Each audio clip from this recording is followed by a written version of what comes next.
berarti jatuh barangnya itu akan lebih murah. Tetapi berbeda kalau misalnya produksi banyak gagal, tentu harga barang menjadi mahal karena banyak barang yang tidak bisa kita jual. Nah, itu prinsipnya yang harus kita pegang. Iya. Jadi kita harus tampil beda ya. Nah, betul. Jadi tampil beda. Kita itu harus tampil beda karena kalau sama itu namanya komoditas. Bismillahirrahmanirrahim. Assalamualaikum warahmatullahi wabarakatuh. Pak Haji, sehat Pak Haji? Alhamdulillah. Alhamdulillah, sahabat Al Hasan yang budiman. Alhamdulillah, pagi hari ini kita bertemu lagi di part 2 atau sesi kedua. Apa yang akan kita bahas dan apa yang akan kita bincangkan pada pagi ini adalah berkaitan dengan usaha. Karena di samping saya ini adalah seorang pengusaha, begitu. Pak Haji Yusuf, Pak ya. Ya, betul. Beliau adalah pengusaha malang melintang berapa tahun Pak Haji? Saya mungkin udah 20 tahun. 20 tahun malang melintang di bidang usaha ini. Artinya beliau sudah merasakan sisi baik, sisi buruk, dan mengatasi hal-hal yang begitu berat di dalam usaha-usaha ini. Alhamdulillah beliau berkesempatan hadir bersama kami. Pak Haji Yusuf, terima kasih. Selanjutnya kita dimulai saja mungkin ya Pak ya. Pertanyaan awalnya, bagaimana sih memulai startup bisnisnya begitu Pak Haji? Pertama saya mengucapkan dulu terima kasih kepada moderator yang insya Allah kita ke depan akan membahas tentang dunia usaha. Jadi kalau misalnya harus saya kembali tekankan, kita harus memiliki sebuah mindset. Ternyata selama ini kita itu menjadi orang-orang yang mengkonsumsi teori-teori barat tentang perlunya kita melaksanakan kegiatan usaha. Kenapa begitu? Karena mungkin barat sudah berabad-abad maju. Kemudian ternyata kemajuan barat itu karena memang mendapat support dari pelaku-pelaku usaha. Jadi ternyata peranan usaha itu atau peranan entrepreneur itu sangat penting, sehingga sekarang bukan hanya barat, hampir semua negara ketika akan mengubah suatu kondisi ekonomi yang lebih bagus, mau tak mau mereka itu harus menggiring setiap warga itu minimal 2% menjadi pelaku usaha. Jadi saya mungkin mengharapkan dari sekian banyak pemula atau para pemuda, coba berpikir bagaimana kita mengambil peran pengusaha, karena ternyata peran ini sangat penting, sangat vital. Dan bahkan ada salah satu penelitian, sekalipun misalnya kita termasuk orang-orang yang memiliki kekayaan luar biasa, tetapi kalau peran pengusaha tidak ada, maka kekayaan itu tidak akan membuat kita sejahtera, karena kita tidak memiliki kemampuan untuk mengolah kekayaan itu. Justru yang bisa kita saksikan, kekayaan-kekayaan yang selama ini kita miliki ternyata justru orang lain yang bisa memanfaatkan itu, dan orang lain yang mungkin merasakan kesejahteraan. Sementara kita ya mungkin paling tidak jadi pegawai, atau mungkin kita mendapat sharing yang tidak sesuai dengan apa yang menjadi harapan kita semua. Jadi saya mengharapkan pemuda-pemuda coba ambil peran yang strategis ini supaya ke depan negara kita itu menjadi negara yang bisa berkembang lebih bagus dan masyarakatnya bisa hidup sejahtera. Karena apa? Ada negara miskin tetapi rakyat kaya.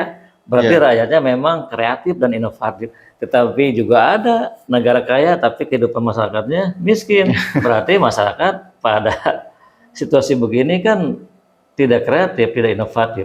Jadi mungkin saya menghimbau, yuk kita mari-mari, paling tidak kita sekarang belajar tentang bagaimana memulai kegiatan usaha. Ada beberapa hal yang mungkin harus kita siapkan ketika kita akan memulai kegiatan usaha, karena selama ini mungkin ada satu pandangan yang keliru dari pemula atau mungkin saja pengusaha-pengusaha kelas mikro, kecil dan menengah. Modal itu selalu identik dengan uang. Dia selalu mengeluhkan tentang uang. Jadi seolah-olah uang itu menjadi salah satu alat yang paling penting dalam melaksanakan kegiatan usaha. Padahal modal itu bukan hanya sekedar uang. Modal itu modal yang mungkin saja datang dari diri kita sendiri. Artinya sampai sejauh mana kesiapan kita dari sisi kebutuhan untuk menjadi pengusaha yang sudah harus kita siapkan. Ada beberapa hasil penelitian ternyata Kalau kita hanya sekedar mengandalkan uang, kemudian tidak memiliki kemampuan untuk mengembangkan uang, uang itu ke depan bukan berkembang, bukan bertambah, tapi lambat laun uang itu Berkurang. dan pada akhirnya kita bankrupt. Kenapa? Karena sekali lagi tidak memiliki kemampuan dalam mengelola uang. Uang itu kan harus jelas penggunaannya. Sumbernya dari mana? Penggunanya bagaimana? Bagaimana kita mengelola dividen atau kita mengelola tentang hasil usaha. Itu kan harus ada kemampuan, sehingga modal yang harus kita persiapkan itu bukan sekedar uang, tetapi modal yang datang dari diri kita sendiri. Satu, kemampuan. Kemampuan dalam mengolah keuangan. Berarti kita harus mengumpulkan sejumlah pengetahuan tentang kegiatan-kegiatan usaha. Kegiatan usaha itu kan bukan hanya sekedar mengolah uang, tapi yang harus kita kelola, barang-barang yang akan kita jual itu harus kita kelola. Berarti kita harus memiliki pengetahuan tentang produksi. Ada yang namanya manajemen produksi. Yang kedua juga kita harus memiliki pengetahuan tentang pasar. Bagaimana produk yang sudah kita hasilkan itu bisa mendapat respon baik dari pasar. Berarti kita kan harus cerdas melihat pasar. Pasar mana yang akan menjadi target kita. Jangan sampai misalnya kita salah target. Produk sudah kita bikin, ternyata produk tidak sampai kepada pasar. Kenapa? Salah target. Pasar tidak membutuhkan barang itu, sementara kita dengan penuh semangat selalu membuat barang, dan bahkan ada satu kebanggaan, saya punya barang banyak. Padahal kalau barang itu tersimpan dalam stok, itu sebetulnya indikator kerugian sudah menganga di depan mata kita. Artinya begini Pak Haji, apakah marketplace-nya dulu atau mungkin produksinya dulu Pak Haji? Nah, ini strategi dalam berproduksi. Buat apa kita memproduksi barang kalau pasarnya belum pernah kita ketahui? Siapa yang akan menggunakan barang? Kan pasar. Berarti kita itu harus Menganalisa. berpikir kausalitas, melihat pasar, apa yang pasar butuhkan, baru setelah itu kita melakukan trial produk sesuai dengan apa yang pasar minta. Jadi jangan sampai kita marketing miop, tidak bisa melihat pasar. Jadi kita harus melihat dulu pasar, gerak-gerik pasar. Dalam ilmu marketing ada yang namanya segmentasi, targeting, position. Itu merupakan instrumen untuk melihat pasar supaya kita bisa jelas melihat pasar.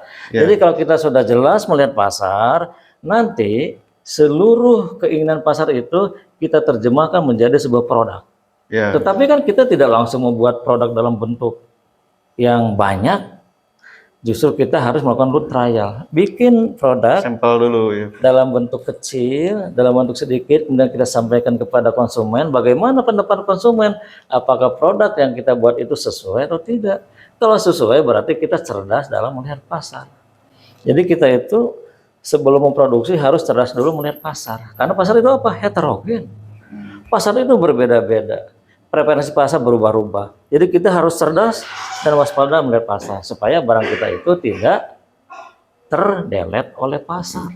Jadi kita produk itu harus mengikuti kemauan pasar berarti Pak. Ya, betul. Jadi pada satu sisi kita harus berpikir kausalitas, bagaimana kita memproduksi ketika memang pasar membutuhkan. Ya. Sahabat Alasan, berarti apa yang telah disampaikan oleh Pak Haji Yusuf ini, startup ini pertama skill dulu ya Pak Haji, selanjutnya melihat marketplace-nya dulu. Iya.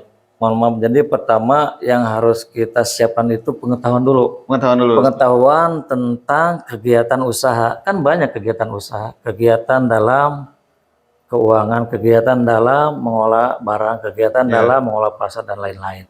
Itu yang harus kita persiapkan. Yang kedua juga pengalaman.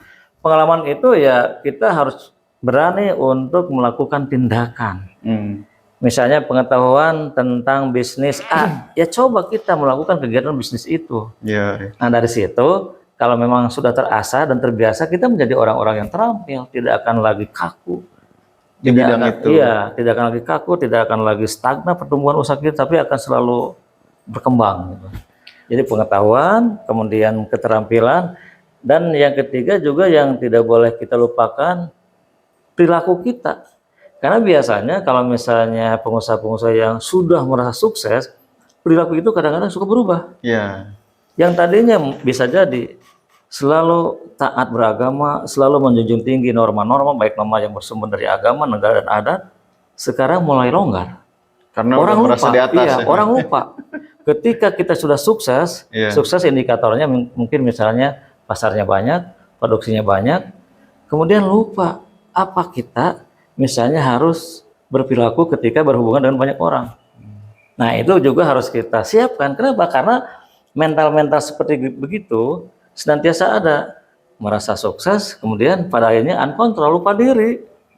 Lupa diri ya. Misalnya, lupa diri itu dalam bentuk kewajiban kita membayar zakat, infak, sedekah dan lain-lain. Kenapa? Masya Allah. Karena kita itu harus punya perilaku amanah.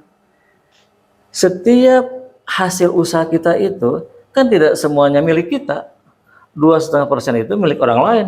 Kata Allah, kita punya amanah. Yang 2,5 itu bukan milik saya, bukan milik kita, tetapi milik orang-orang yang perlu kita keluarkan. Nah, itu juga kan berkenaan dengan perilaku. Kalau misalnya perilakunya tidak terkontrol, biasanya kan orang ya berperilaku tidak sesuai dengan aturan-aturan hukum yang berlaku. Masya Allah. Alhamdulillah sahabat Al Hasan, pertemuan kali ini yang begitu hangatnya telah membahas tentang startup bisnis. Pertemuan selanjutnya yaitu tentang bagaimana cara menelurkan atau mengarahkan dan mendidik para pengusaha muda ini, atau mungkin bisa disebut inkubator bisnis ya mungkin Pak Haji ya. Maka dari itu pantengin terus channel Al Hasan ini, jangan lupa like, comment, and subscribe. Terima kasih. Assalamualaikum warahmatullahi wabarakatuh. Nah, gitu.